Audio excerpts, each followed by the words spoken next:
war going on between Israel and Iran. Many people don't know what the war is all about and how it started. Wait, I'm going to give you a little brief history about what this war is all about. Let's get into it. You see this man right here? He's the Prime Minister of Israel, and his name is Benjamin Netanyahu. You know, back in the year 1992, let's go back a little bit. Back in the year 1992, where he started saying that he's never going to allow Iran to have a nuclear weapon. He said it in 1992. He said it in 95. He said it in... Let us play the video and you hear it from yourself. That this war didn't start now. It started way back before you even knew. Let's watch this video so that you confirm what I'm saying. Let's watch.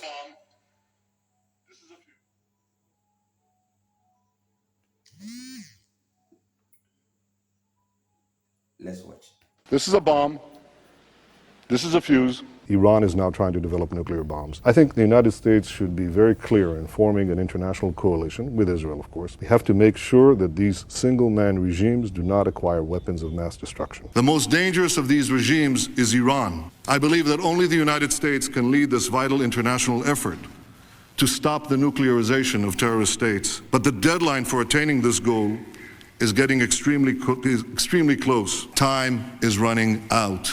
By next spring, at most, by next summer, they will have finished the medium enrichment and move on to the final stage. From there, it's only a few months, possibly a few weeks, before they get enough enriched uranium for the first bomb. Iran could produce the nuclear detonator, maybe under a year, maybe only a few months. If not stopped, Iran could produce a nuclear weapon in a very short time. It could be a year, it could be within a few months, less than a year. ושילוב הכוחות הזה מאפשר לנו לעשות את מה שאני מייחל לעשות כבר 40 שנה.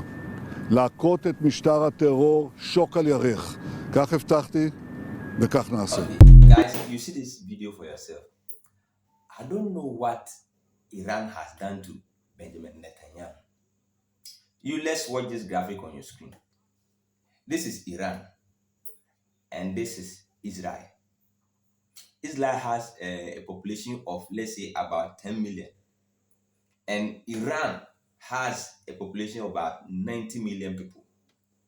So when you compare the population of these two countries, we will say like Israel has a very small population. Even if they are to battle one-on-one in a fight or in a war, we all know Israel, with the kind of population that they have, they will win.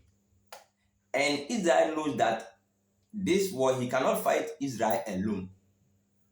So they will drag America into it.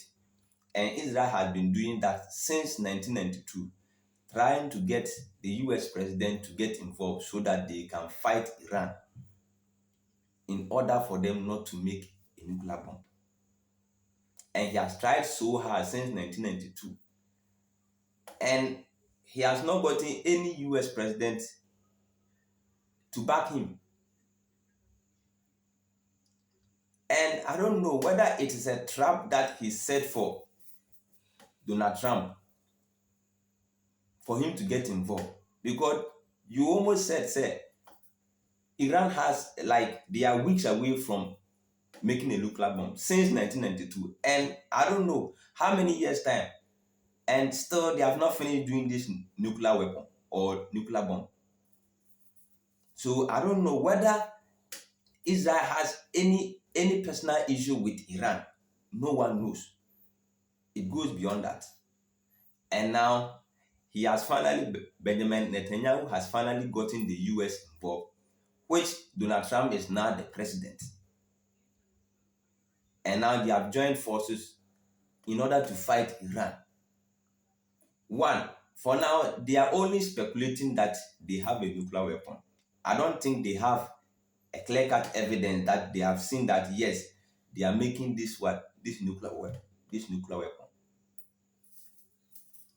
So this war is just about, I don't know, their expectation. They are expecting that, or they think that, yes, they have the nuclear weapon.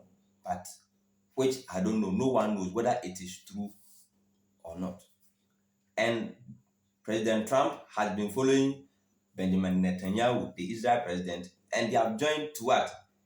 To start a war with Iran.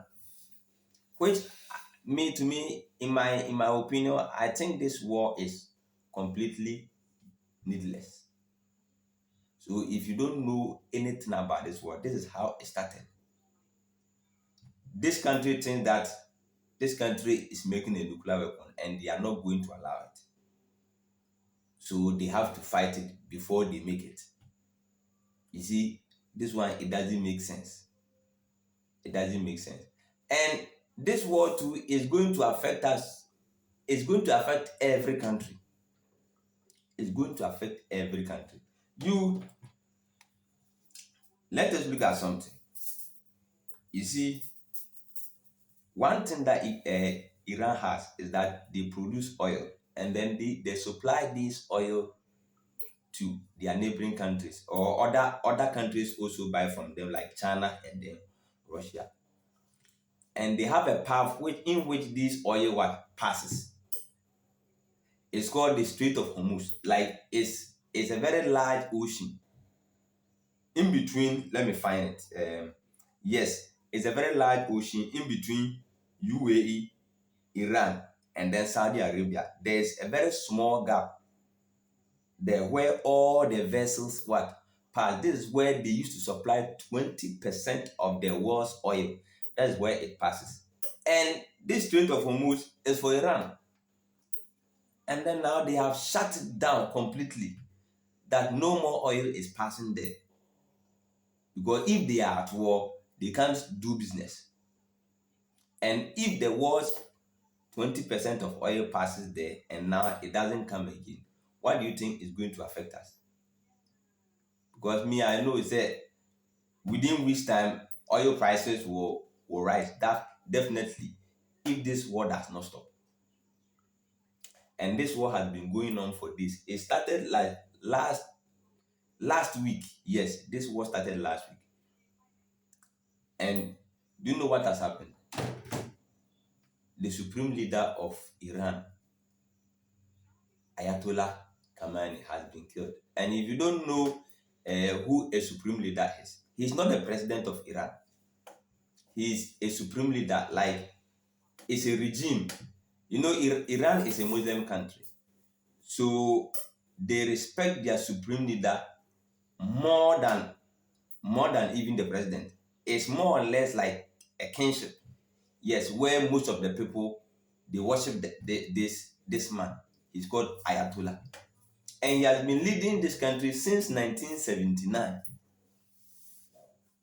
And recently, Israel and US military in the joint operation has killed this man in his house. Or now I say in his apartment. Yes, has killed this man. And their intention was to get, like, if they kill the supreme leader, they are going to get the Iranian people to surrender, so that they will say, okay, since our leader is dead, we are not going to do anything again. Now we will surrender, so that even if we are producing the nuclear weapon, we will stop. But the Iranians, if you know them very well, they are not coward people. And since they have killed their supreme leader, it is now that even they are going to fight till they die. They all die. And this war is escalating each and every day. Every day, Iran is putting threat or sending missiles or bomb into Iran. And Iran is also doing same. So I don't know when this war actually ends. For me, I don't know what is going on right now. If this war ends, better for us. If this war ends, better for us. But if it doesn't end right now, it is going to affect the whole world. So no country can say, okay, if they are fighting, it doesn't concern anybody. It is going to affect us. So it is better other countries get involved so that they settle this matter what amicably.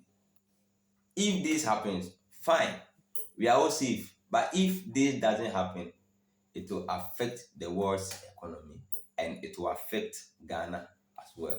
So if you are in Ghana and you think, oh, this country is fighting and it doesn't concern you, you must be concerned because this is where the world is heading to.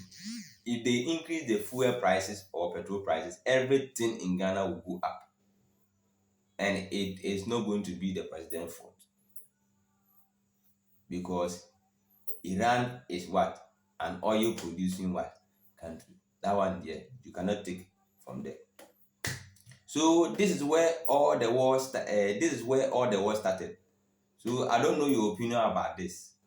What do you think? Do you think the Israelis and then the US military are doing something good in order to help humanity?